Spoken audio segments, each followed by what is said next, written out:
Most national brands begin in major cities, large markets, big investors, access to millions of potential customers. Michael Turner started with something much smaller, one tiny store on a quiet street in a town that most people couldn't even find on a map. The kind of place where everyone knew each other's name, where businesses didn't rely on advertising. They relied on reputation. People told Michael the same thing over and over again. If you want to build something big, you have to leave, move to the city, find bigger customers, think bigger. Some said the town was simply too small, others insisted there wasn't enough opportunity. A few even laughed at the idea that a local family business could ever compete with national brands. To them, success had an address, and it wasn't there. Michael listened, then quietly disagreed. He believed something very different. Great businesses aren't built because of where they start. They're built because of how well they serve the people standing right in front of them. Instead of chasing rapid expansion, he became obsessed with perfecting one thing, one store, one customer, one experience at a time. Slowly, people started talking. Neighbors recommended the business to friends. Friends brought relatives. Relatives drove in from nearby towns. Before long, customers were traveling for hours just to visit one tiny store in a place most people had never heard of. One location became two. Two became five. Five became 10. 10 became dozens. Eventually, the small-town business that so many people dismissed as too local became one of the most recognized brands in the country. Business magazines called it an overnight success. Michael always smiled when he heard that, because he knew the truth. There had been nothing overnight about it. The brand wasn't built through massive advertising campaigns or celebrity endorsements. It was built one satisfied customer at a time, and perhaps the most remarkable part of all, Michael never left the town where everything began. He didn't need to. Instead of taking his dream to a bigger city, he built something so extraordinary that the rest of the country came looking for him. But to understand how one tiny storefront became a national success, we have to go back to the day almost everyone told Michael Turner he was dreaming too small. This is his story. Michael Turner grew up in a quiet farming town where life moved at a slower pace. Traffic jams didn't exist. Neither did towering office buildings or crowded shopping districts. The biggest conversations in town happened at the local diner. The loudest sounds came from tractors crossing the main road. To outsiders, it seemed like the kind of place people eventually left behind, and most of them did. Every year another group of young graduates packed their bags. They headed toward bigger cities, bigger opportunities, bigger dreams. If you wanted to build a successful career, you left. Michael watched it happen year after year. But he wasn't convinced they were right. His parents owned a tiny family store on the edge of Main Street. As a child, Michael spent countless afternoons behind the counter. His father rarely tried to sell people anything. Instead, he asked about their families, remembered their birthdays, asked how last week's harvest had gone. His mother somehow remembered every regular customer's favorite products. If something wasn't in stock, she made sure it would be waiting for them the next time they visited. People didn't come back simply because of the products. They came back because they felt remembered. They felt appreciated. They felt like they mattered. Michael noticed something that would stay with him for the rest of his life. The strongest businesses weren't always the biggest ones. Sometimes, they were the ones where customers felt most welcome. Long before he ever read a business book, Michael was already learning lessons that couldn't be found inside one. Trust takes time, consistency matters, and a handshake followed by your word could sometimes mean more than a signed contract. Those lessons never left him.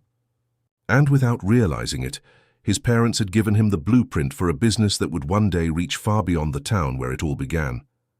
As the years passed, the advice became impossible to ignore. You're wasting your talent here. This town is too small. If you really want to grow, you need a bigger market. Banks shared the same opinion. Loan officers questioned whether a business based in such a small town could ever expand beyond the local community. Investors weren't interested either. Some listened politely. Others ended the conversation as soon as they heard where the business was located. The town itself became an objection. None of them imagined they were overlooking someone who was quietly building a very different kind of business, instead of asking how to reach millions of customers. Michael asked a much simpler question. How could he make today's customer want to come back tomorrow? That single question changed everything. He listened to complaints without becoming defensive. He noticed which products people returned for most often. He remembered names, birthdays, favorite purchases. He encouraged his employees to treat every customer like a neighbor rather than a transaction. He realized something many larger companies had forgotten. Customers rarely remembered businesses because they were the biggest. They remembered the businesses that made them feel valued. So while competitors invested heavily in advertising, Michael invested in experience. Every shelf was carefully organized. Every employee was trained to greet customers with genuine warmth. Every complaint became an opportunity to improve. Slowly, something remarkable began to happen. Customers stopped being customers. They became advocates. They told friends, neighbors, family members. People from nearby towns began making special trips just to visit the store. Not because the prices were lower, not because the building was larger, but because they knew exactly how they would be treated the moment they walked through the front door. The little store everyone believed was too small to matter had begun building. A reputation that would soon extend far beyond the town where it all started. Imagine trying to build a national company from a town most people have never heard of.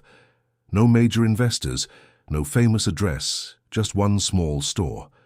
Would you leave in search of bigger opportunities, or would you stay and prove that extraordinary? Businesses can be built anywhere. Subscribe if you haven't yet. We publish a brand new business story every single day. Now let's see how Michael turned one unforgettable store into a brand recognized across the entire country. While competitors focused on opening more locations, Michael focused on making one location unforgettable. People constantly asked when he planned to expand. His answer almost always surprised them. Not yet. He believed opening a second store before perfecting the first would only multiply the company's weaknesses. So instead of chasing rapid growth, he obsessed over consistency. Michael often reminded his team of one simple idea. We're not selling products. We're creating reasons for people to come back. That philosophy changed everything. Every customer became advertising, not through commercials, not through billboards, through conversations. Michael treated every complaint as free advice. Instead of asking who's responsible, he asked, what can we learn? Problems weren't hidden, they were solved. He also believed something most businesses overlook. Happy employees created loyal customers, so he invested in training, encouraged new ideas, celebrated great service, and made sure every member of the team understood something important.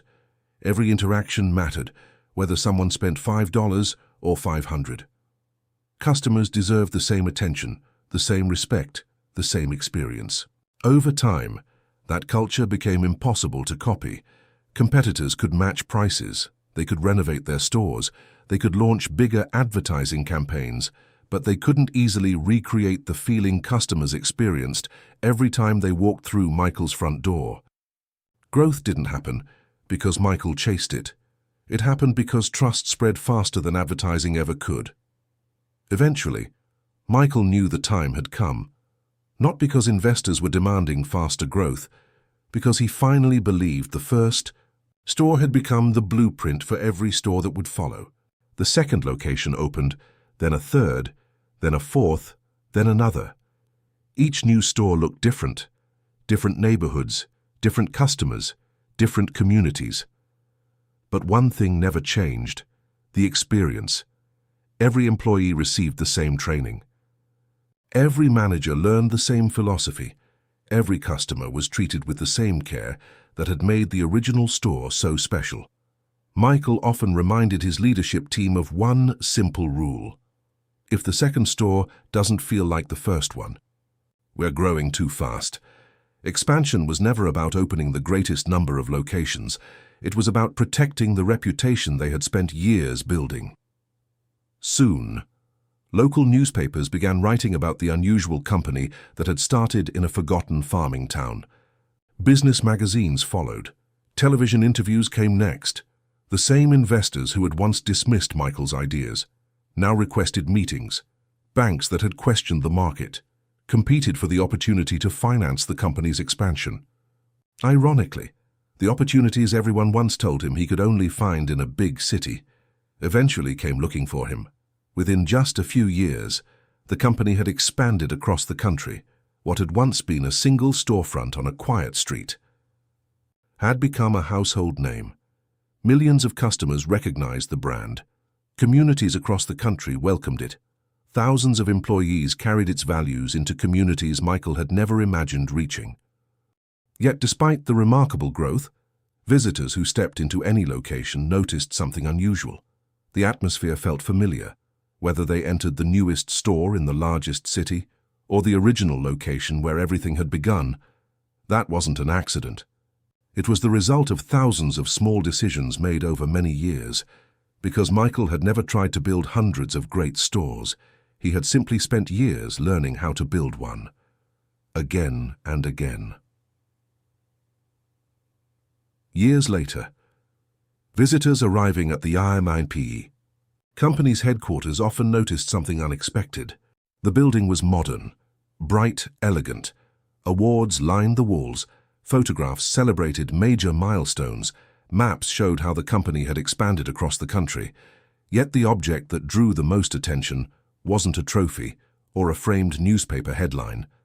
It was an old wooden storefront sign hanging quietly in the center of the lobby.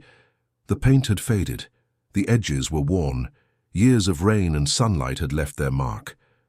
One afternoon, a visitor finally asked the question many people had been wondering.